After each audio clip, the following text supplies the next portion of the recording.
Got drunk off your love, and I lost myself again. You hit just like a drug. This time I won't let you in.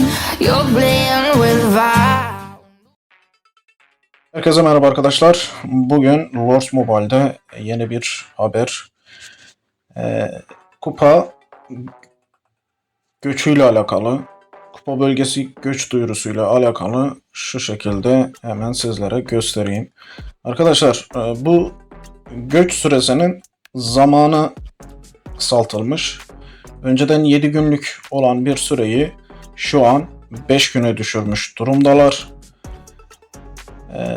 Şuraya da zaten biliyorsunuz en fazla 10 kez ışınlanma yapabiliyorsunuz krallıklara.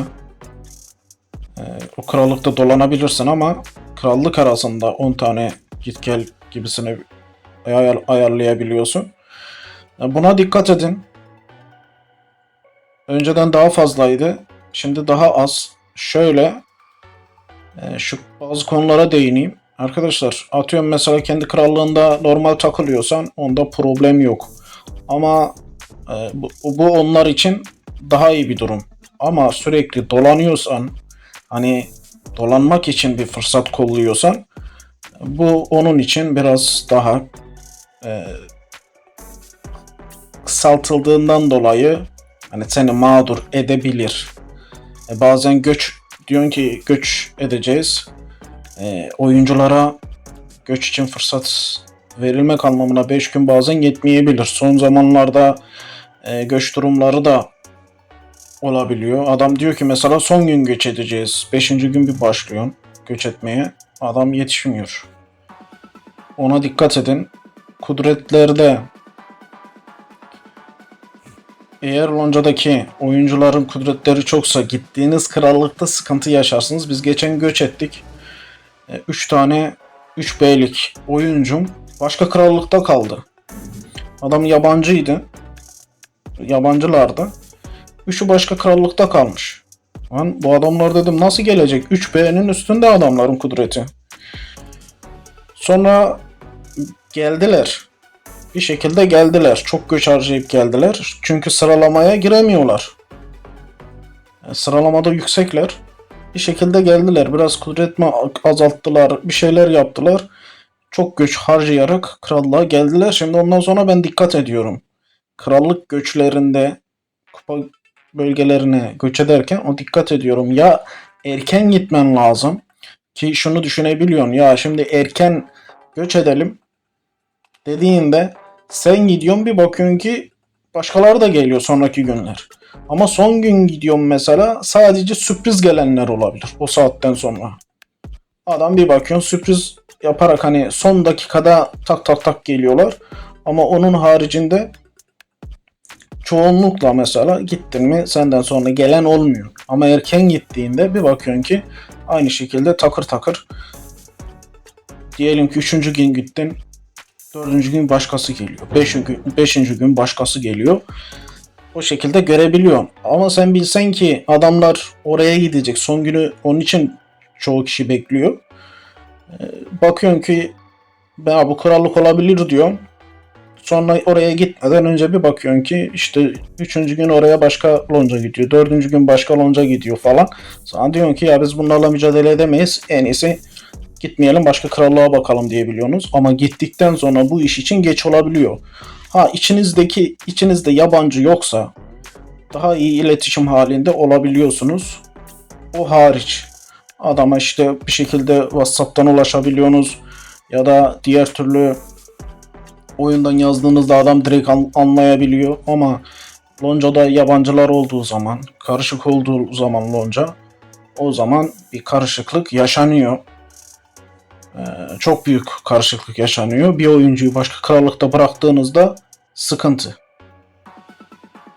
Hem senin için sıkıntı. Adama ne açıklama yapacaksın? Adam bazen şunu diyebiliyor ya o kadar çok posta atılıyor ki postayı okuyamıyorum diyor adam. Olabiliyor. Ne kadar loncadaki adamlara söylesen de bir bakıyorsun yuva için atmış. Savaş için atmış. Bir şeyler için atmış. Yapacak bir şey yok. Ben bazen mesela diyorum ki ya şunu azaltayım posta atmayı. Kendim kendi kendime söylüyorum mesela postayı az atayım diyorum. Etkinlik için posta atıyorum. Hani millet tam anlamıyla görsün. Ondan sonra da işte biraz zaman içerisinde posta atmayalım ki herkes o postayı görsün. Mesajı görsün. Ya oyundan çıkıyorum bir bakıyorum hedef bulmuşlar. Tekrar oyuna giriyorum. Savaş var diye posta atıyoruz bir daha. Yani söylediğimiz kendimizle de çelişiyor bazen. Çünkü yapacak bir şey olmuyor. Milleti bir an oyuna çağırman gerekiyor. Sonra kendi kendime diyorum ki ya hedef senden nereden çıktın şimdi? Onun için yabancı oyuncuların olduğu loncalarda daha fazla böyle karışıklıklar yaşanabiliyor. Adam şeyden anlayabiliyor atıyorum. İşte savaş var yazıyorsun ya da kısaca İngilizce savaş var gibisinden yazıyorsun. Onda kısa ve öz olduğu için anlaşılabiliyor ama sen adama uzunca meseleyi anlattığında, şeyler söylemeye çalıştığında adam ya okumakta zorluk çekiyor ya da postalar arasında kayboluyor, adam görmüyor. Bizde mesela geçen şöyle bir sorun yaşadık. Bir tane oyuncu krallığa gelmedi. Gelmedi. Bizim R4'lerden biri adamı attı loncadan. Neyse bana haber verdi. Dedi ya bu adam gelmiyor. O krallıkta kalmış. Sordum. Konuştum. Adam yabancıydı. Dedim ki ya niye gelmiyorsun sen dedim. Atılmışsın. Ya dedi ben dedi krallık göçünü bekliyorum dedi. Yani şöyle adam ilk krallık göçünde bizde gelememiş. İkincisinde aynı krallık çıkmamış. Atıyorum mesela birkaç tane geçiyor sonra bakıyoruz adam hala yok. Sen niye gelmedin? Adam diyor ki bizim krallık gelene kadar bekledim diyor. Hani bizim krallık geleceğini bekliyormuş. Ama arkadaş bu sürekli değişen bir şey. Sen oturup da yerinde sayıp bizim krallığın gelmesini sonraları tekrar bekleyemezsin ki. 3 günde 5 günde gelen bir şey değil ki bu. Desen ki sürekli bu geldiği için yarın öteki gün tuttururum. Yani böyle işlerde arkadaşlar beklemeyin. Geçen benim krallığımda vardı mesela. Loncamdakiler göç ediyor. Ben size katılsam olur mu diyor. Bak. Yani şimdi algılamak istediğin yer nasıl bir şey? Ben de mesela üzerimde kaynak varsa göç esnasında ben yakıp gidiyorum. O kadar önemsemiyorum. Ama bazıları var kaynak için krallıkta kalıyorlar. Şimdi ben bu adamın loncasını düşünerek kendi kendime diyorum ki bu adam da kaynağını yakıp loncasıyla birlikte gitmesi lazım diyor. Örnek. Adamın kendisini tek başına düşündüğümde ya adamı kaynağa ihtiyacı vardır belki diyorum. Ama sen o loncada oynuyorsan bana göre kaynağını eriteceksin ya da yakıp loncanla birlikte gideceksin. Bu şekilde şimdi kendi loncam olduğu için böyle düşünüyorum. Sen o loncayla oynuyorsan bir şekilde göç esnasında gideceksin. Adamları bekletirsen sıkıntı sorun. Adamlar gitmiş orada örnek savaşıyorlar. İçtimai asker lazım. Savaşçı lazım. Sen burada kaynak eritmeye çalışıyorsun. Arkadaş biz orada develenirken sen krallıkta ne yapıyorsun? Ya bu gibi mevzular olabiliyor. Bir konuda 50 tane 100 tane soru farklı türden ele alsan hani görüyorsunuz değil mi? Açıkladım tek tek. Olabiliyor. Bugünkü videomuz kupa göçüyle alakalıydı.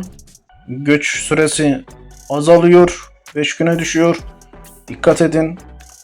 Güzel. Kupa göçü bence güzel. Ama krallığa baskın yapılabiliyor. Konulara dikkat edin. Baktınız ki kupa göçü başlıyor. Bana sorarsanız kalkanınızı çekin. Bu şekilde takılın. Bazen çok büyük baskınlar gelebiliyor. Adam çünkü geldiği gibi aynı şekilde ışınlanmayla geri gidecek. Onun için sorun değil. Şurada şöyle bir problem var. Üzerindeki kaynağı kupa göçünde götüremezsin. Ben krallık dolanayım dediğinde de götüremezsin. Hani gidip geri geleceğim dediğinde de götüremezsin. Ya birine vereceksin ya da yakacaksın. Böyle arkadaşlar. Dediğim gibi daha dikkatli olun. Hem göç için dikkatli olun hem gelenler için dikkatli olun. Bu şekilde bir değişikliğe gidilmiş. Neden 2 gün kısaltılmış orasını bilemem. Ama 5 güne düşürülmüş. Bilginiz olsun. Kendinize iyi bakın. Sağlıcakla kalın. Görüşmek üzere.